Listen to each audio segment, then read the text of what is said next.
What's up, everybody? Welcome to the PixelPlay Sidequests, your bonus content here on YouTube. My name is Adam, aka CS Radical, and joined as always my good buddy Chris, aka Jin and Chris.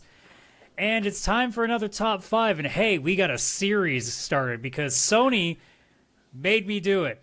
I just want everybody to know this is Sony's fault, not mine. It's Sony's. So if you don't like these top 5s for the next couple months, yeah, it's going to be a couple months. it's Sony's fault. Because now, since physical games are so bad, we're going to be doing top 5s for every console box art. Yeah. And we're starting all the way back with the NES, which is notorious for having fantastic box art.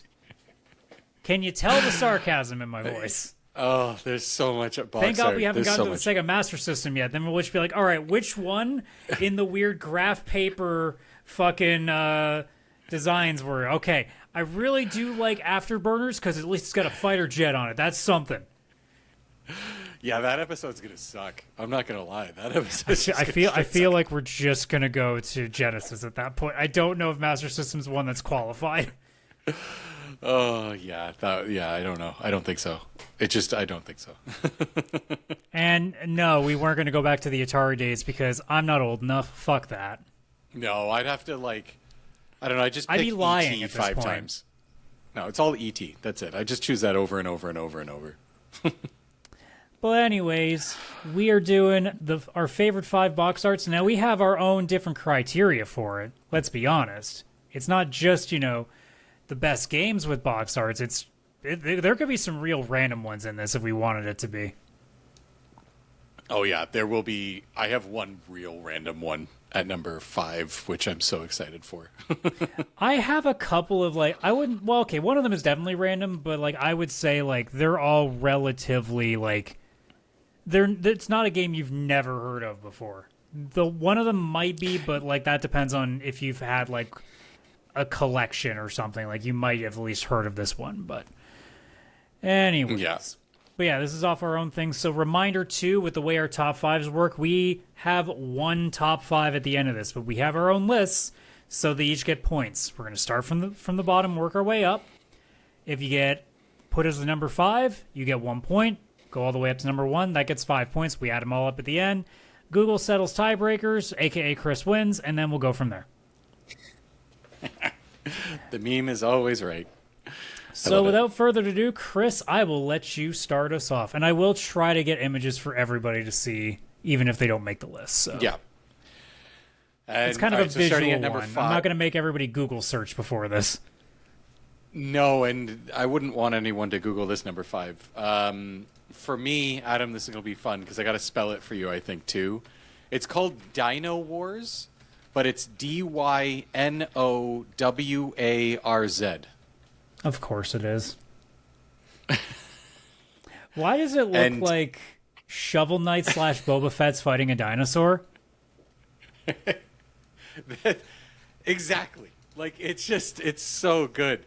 I don't know. I found this. I had no idea about this game. I was just looking through the 742 or whatever it is NES games that were released and seeing all of the box art. And this one hit me like a ton of bricks. I saw this and I was like, this is on my list no matter what. The dinosaur is actually getting shot through the head. It's being murdered by a space guy who looks like Boba Fett or Shovel Knight, actually. You're kind of right on that. And he's just murdering this dinosaur in space. And I mean the spelling, yeah. I don't know. It just hit me. It was perfect.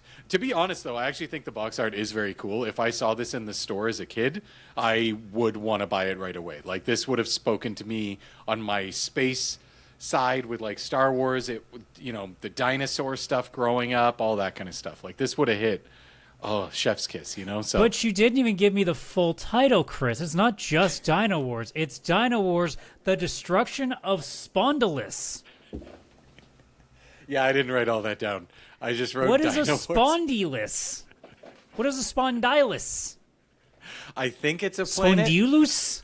It's either a planet run by dinosaurs or spacemen. I don't know which. It could be something completely different. I feel like I have to find this game and play it. Like, I feel like this is my new Moby Dick. Like, this is what I need. Also, the cover is strange because I'm looking at an alternate cover. Why is he shooting the dinosaur in the head? It even says, "Power the mighty robot dinosaur Cyborosaurus on a mission to save the Spondylus system." You're killing your own robot, man. This is one of those things where the art is so cool, but it goes against everything the game actually is. Like, I don't know. Yes. But it is also 1990, so... Yeah.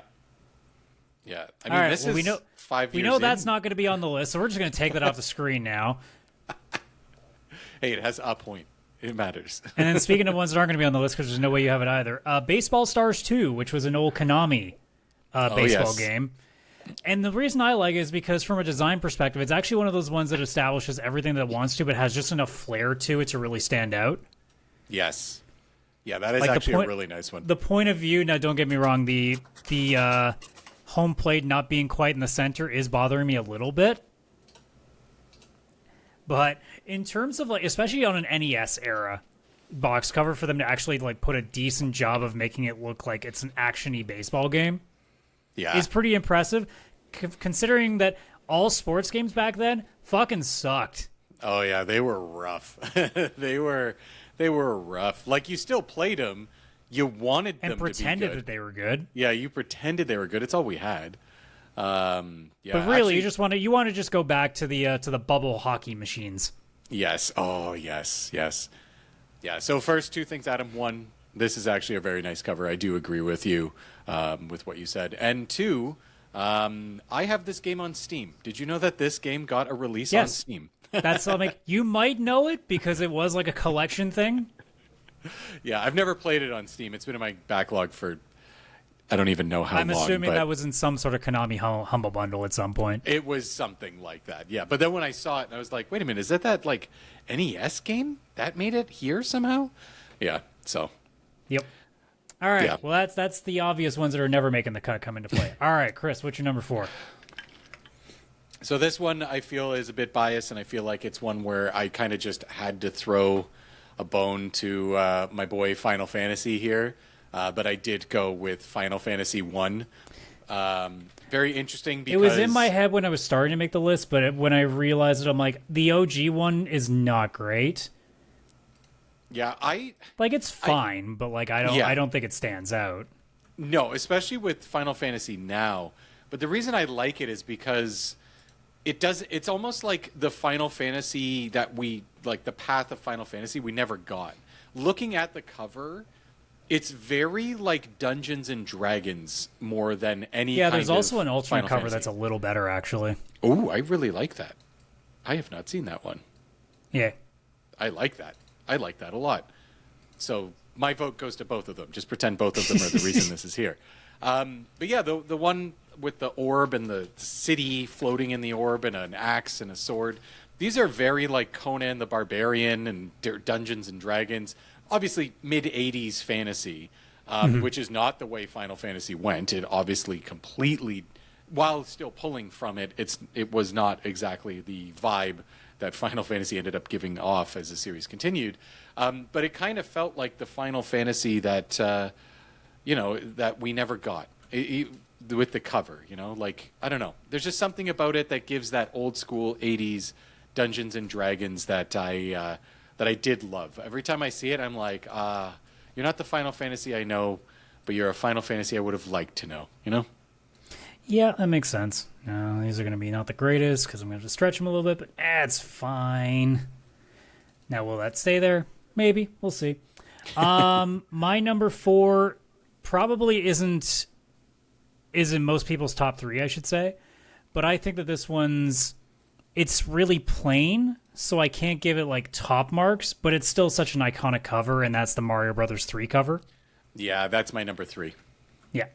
Yeah. I'm not surprised that made your list. No, and you shouldn't. And again, it's another one of those cases that, again, in its simplicity, like it's just really well put together.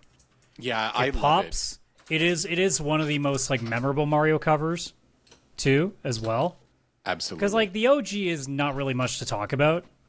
No, No, that did not make Especially my because list. it's in that old like NES format where it's just got like the diagonal text and it's kind of simple. Like it's overly simplistic. This one is a case of like we joke about how so many covers are the same thing. It's just the guy's back to the screen with a gun in his hand, and it's like sort of black and white with a bit of red and mixed in there. Whereas like, how many box covers can you think of that are bright ass fucking yellow? Yeah. That's actually, it's funny. In my notes, I wrote Mario Brothers 3, and then in brackets, I wrote that yellow. Like, it's all about the yellow that made this stand out to me. It is very simple. It's just got Mario in, like, his new power-up form, which was obviously brand new to the time, the label of the game, and then that bright yellow. And it's just so colorful and fun, and I think that's what led it to being so iconic. The simplicity and the brightness, because it is yellow, but it's got blue, red, like tons of different colors and stuff on there. So, yeah. And I mean, also, like, again, it's such an iconic Mario pose, too, because of the Tanuki suit. Yes. Very, very much. Very. Well, since that's your 3 as well, I guess I get to go again. Yeah, you do. So what I literally just said about the common designs being, or the common, like, templates, Konami did this a bunch, too. Some of them work really fucking well, and one of them was the Gradius cover, which is my number 3. That's a very my nice god, one. does it pop! It does pop. It didn't make my list, but this is one that I looked at for quite a while today, thinking if I wanted it on the list, because there's something that I love in box art, which is where it has like a gray border, but the art from the middle actually comes out of the scene and like kind of goes over that border, kind of gives that like 3D-ish it's what effect. really makes it work. Yeah. But also just like I saw a couple other really good sci-fi covers, but I kept coming back to this one because the battleship that you're going up against looks really fucking sick. Yeah, it does. Yeah, that's a really, really nice cover. I love that. Like that's even a cover like today. Like if you take away obviously back in the day when there was way more busy shit on the screen, like the over 1 million sold and the massive Nintendo seal of approval and everything, and it's just like, bro, if you take all of that away, there's gonna be a little bit of extra gray space, but like, dude, that shit looks good. Yeah, it really does. Really. All right, but that was my number 3. So right now we have our spots set up. So what's your number 2?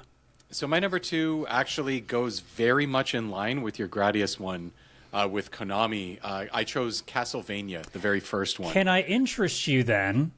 Okay. In the alternate cover where it removed that. Which is really, really high quality because someone actually HD resolutioned it in this picture I found. It's so big. But I'm assuming you mean this one. Yes. Yeah, like... Great, because that's my number fantastic. 1. Oh, is it your number 1? Yeah. Yep. Yeah, I love, like, the original one, like, as the box art. It's that same thing I was just mentioning where it's I think Konami did this for all their games. They had this, like, border, and certain assets would appear on the outside of the border and some would be inside. And Simon Belmont with his whip, like, standing on the outside, he was slightly on the outside of the border, but it was his whip going around the box, and it was like the whip and him were like a part of the foreground, where the background and the middle inside the border was the castle with Dracula and everything.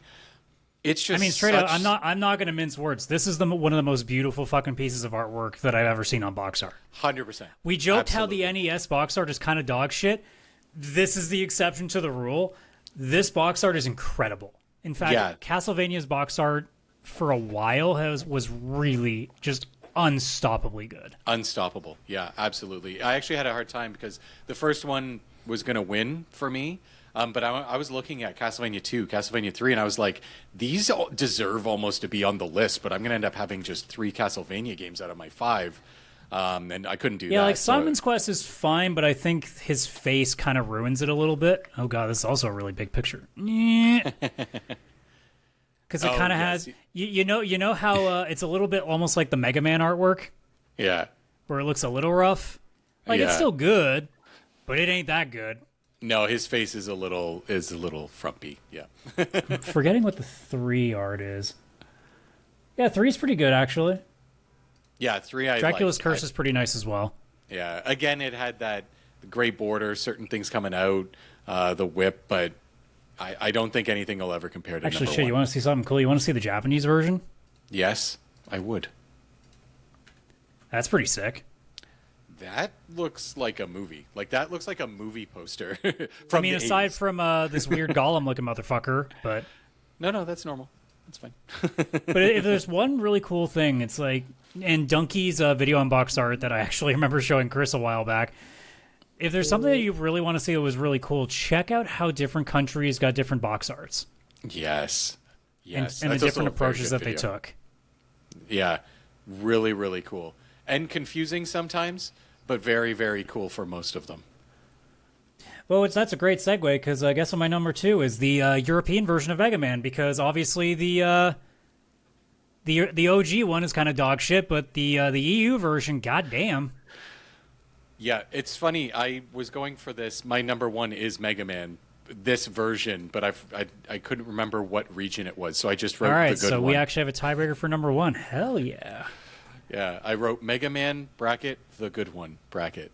A part of me wanted to leave it as the, like, super shit one from the US, because, good God, is that one of the most... Oh my god, yeah, it's so bad. Ridiculous box art. And it's funny because, history. like we just said, they all have different ones. So, like, that's the EU that we just put up on screen. Yeah, which obviously, is so sick. if you're in the West, you know about this dude. I almost just want to put that at, like, you know, what is it's this? Number 0. It's number 0. Everything else is now void. This is the box art that wins everything. Oh, but then my also, God. like, because NES boxes in Japan were actually horizontal, so this was actually the Japanese version. Yeah, which is still very cool. And I think it's on a lot of the games, like the collections and stuff now, when you're going through the games, they're using all the artwork from the Japanese ones because it actually fits the most, to be honest. because it's always been cartoonish, right? So Yeah. But it's so interesting that you have the cartoonish style of the Japanese version, you have whatever the fuck this, like, abstract art was for the American version, and then you have this almost realistic looking one from the EU. Yeah. 3 different box arts, completely different takes. And it's like, so they assume Japanese people loved, or the Japanese market loved more anime cartoon style. Which they do. Sure, they do. Europe loves epic 80s movies. I don't know what to call this. Sci-fi. And then 80s Americans movies. love looking like shit. Yeah, like they saw North America and went, "Oh, I don't know. Give them that weird the first draft." Well, let's be real. No one was looking about Canada back in those days. They were just like fucking Americans. Yeah, because it's like, why? Like the Europe one would have been fine. Like, oh God, yeah. But that Mega Man one from the EU is just so epic. Like, it's funny. Number 1 and number 2, I want these as, like, those display posters in my house. Like, I want them in my gaming basement because they're so epic, so epic. Well, let's see what our Google coin flip decides is actually the right one. So heads will be Castlevania, tails will be Mega Man. And I actually won. Well, I shouldn't say I won one. We both had them in 1 and 2, so it's just 1 really and 2. Yeah. Yeah. But that is our list, so it is unchanged, and it's all for different reasons too, right? So Castlevania is just straight up, like, incredibly well put together art. Like, this is something that you would assume, like, a game doing today for its, like, cover art. Yeah. Like, this looks unaged, right? Unaged completely. Like, just the level of detail that you're getting in this artwork that you don't get in games today at all. You get boring one guy standing in a silhouette holding a gun or some crap. Like, that is art. Like, that is a lot of effort that went into drawing that. Because this is, again, before any kind of assisted computer digital artwork and stuff. This was, like, some person sitting at a desk, some artist, and, like, creating genuine art. So good. I do love the fact, too, that Super Mario Brothers 3 did finish third, so it's very poetic. Very Do you poetic. appreciate I wrote the good one? Oh, the good one, yes. I do. Yeah, that's exactly. I mean, I how it should say appears the on my Japanese. list. Okay, you know what? The Japanese one. I shouldn't besmirch the Japanese one, so I'll actually properly set it. There we go. Yeah, There we go. I'm But sure yeah. everybody would have understood. And it's all for different reasons too, right? Like when I picked the stuff that I went to, like obviously I was like, okay, I want there to be something popping, but I don't want it to be too busy. I like to see that it's something that I can look at today and still go like, okay, yeah, no, I could still look at a game like that and be like, okay, I'd at least be curious on what you're selling me, even if it was today.